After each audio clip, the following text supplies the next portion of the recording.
What's up, guys? So if you're watching this video, I hope you enjoyed the little montage, by the way, but you're trying to put on some muscle, right? And just to make it really, really simple, just to save you the trouble that I went through, I started lifting pretty late, actually. I started lifting like truly when I actually tried was freshman year at the university.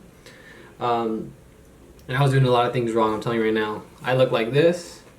Now, I'm not saying I'm much bigger right now, but I am about 50 pounds, nope, 60 pounds heavier than I was in that picture. So yeah, I did something right.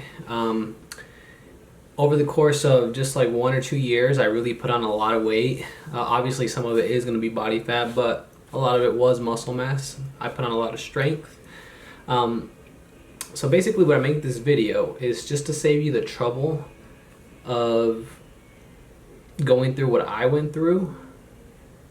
Like, I knew I was doing a lot of things wrong, I just didn't know exactly what it was. So when I was working out, right, obviously in my head, in a lot of people's head, and maybe in your head, right, you think the more you work out, the more you train the muscle, right, the more muscle you're going to put on.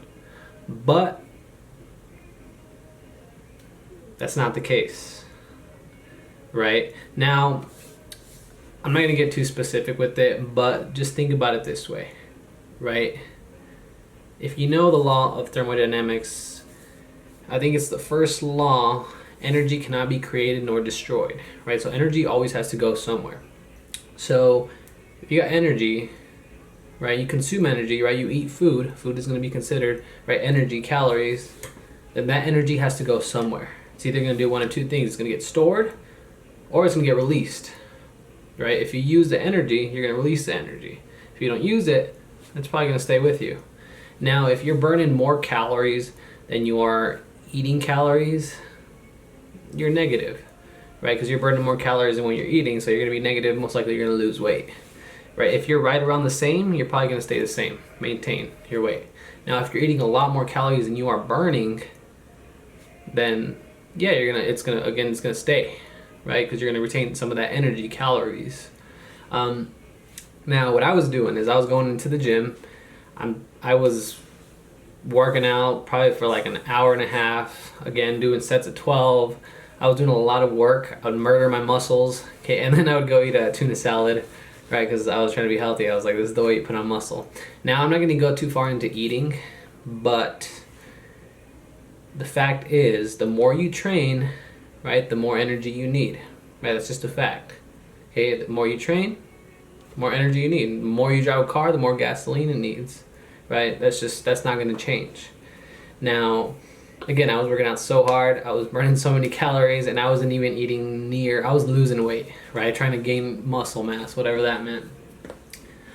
So the first thing you can start off by doing is, if you're not willing to really eat that much and really like kind of calculate how much you should be eating, training as hard as you are training, then I would chill on your workouts. What I mean by that is a lot of people say, you know, strength training puts on muscle, which in a sense it will kind of help you put on muscle, but strength training is a really good way of not burning too many calories when you train. Now, I'm not saying just purely strength train. I'm just saying limit the amount of time you work out, right? Make it 30 to 45 minutes, right? If you're a really hard gainer and you have no access to food, you have no money to buy food, and you're not going to eat a lot, then maybe even shorter, right? Just don't work out so hard like I did, unless you're eating to match it up, okay? If you're not eating enough to match it up, then I wouldn't train so hard, okay? And again, until you see it like on paper, if you track your calories, you won't know exactly how many calories you're burning. And what I learned from doing that is I realized I was burning so many calories, I wasn't even eating near the amount of calories I need to consistently put on weight. That's another thing I want to talk about, is you got to consistently eat it, right? So you can't just like eat a bunch one day and then, you know, not the next day, and then the day after that you're on a surplus, right? So you have extra calories. You got to be really consistent with it. So you always constantly have to have more calories than you burn in your body, if that makes sense. So you got to be consistent, right? If you let one day go by, or you know, you're on a deficit, that's going to screw you over pretty hard, especially if you're a hard gainer, right? If you have a really hard time putting on weight, that one day is going to mess you up. Okay, I know from experience.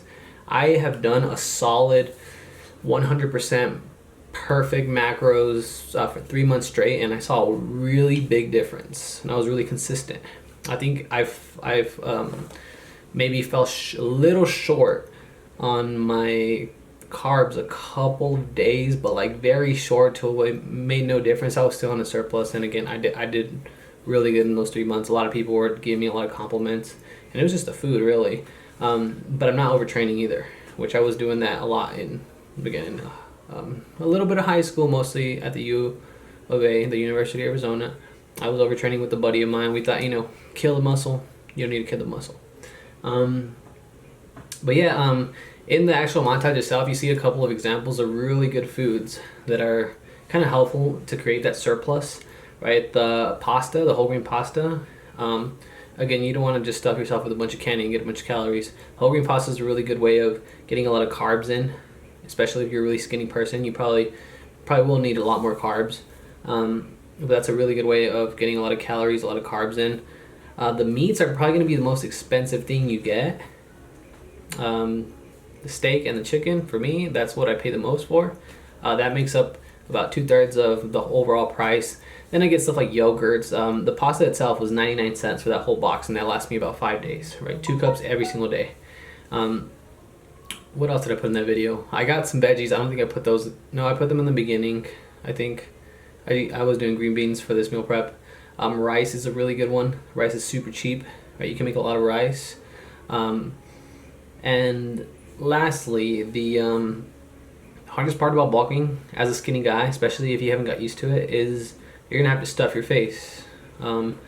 If you're like at the end of the night and you feel like completely happy because you hit your workout and you're awesome, then you might be doing something wrong. Because what I normally go to sleep to is I'm usually stuffed. I usually feel really bloated when I go to sleep, because now I do procrastinate my calories a little bit. I should probably eat a lot more earlier in the day, but eating and staying on a surplus, for me, I feel full all the time. I feel kind of like I gotta force feed myself a little bit. Not saying, again, if you like time your meals really good, you don't have to worry about it, but I procrastinate them a little bit, so I'm eating a bunch of food at night. And yeah, that's pretty much it, guys. I hope you enjoyed those tips. Again, I was just trying to save you some time from all the mistakes that I made when I was a freshman at U of A. Now, it goes a lot more in depth than that, but I just want to make it as basic as possible.